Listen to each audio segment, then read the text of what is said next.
Captain Peter Cutsey, South Korea, and this is my briefing room. Today is the 6th of April, and the briefings that I'm conducting now are to do with short flights. This will be part two.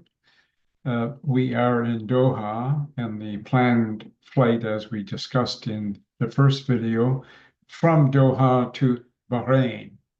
Only 92 nautical miles from liftoff to touchdown. Liftoff runway 34 right in Doha, and landing using an ILS to runway 30 right in Bahrain. 24 minutes in flight, 12,000 is the cruising altitude. As far as the QNH is concerned, we will not be going to a flight level, being that we're below the transition altitudes at both airports.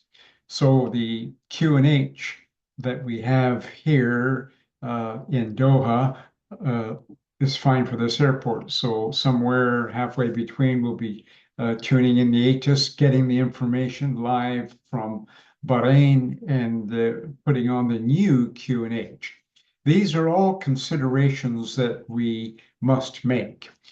The short flight is very tasking in that you must conduct all procedures and checklists for a short flight or a long flight, but it's all compressed in a short flight. In this particular flight, looking at the flight plan, which we'll look at a little later in the next video, the total distance, as I mentioned, was 92 nautical miles from liftoff to touchdown, and 24 minutes in flight.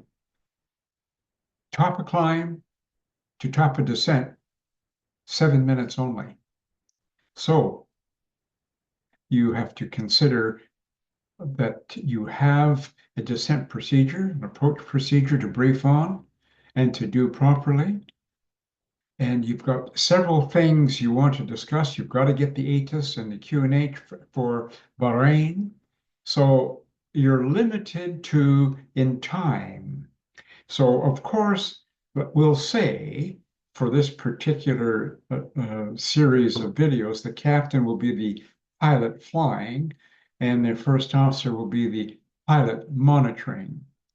The pilot flying only fly the airplane heads up, MCP, and it would be a good idea for the pilot flying to handle the radios. The pilot monitoring for this series will be the first officer. He or she will do all the FMC work. Try to limit the amount of typing in the FMC by presetting different things. For instance, on the fixed page, we extended the center line of runway 30 right in Bahrain, so we could actually have a look at that while we are flying to give us situational awareness to where we're going to end up going.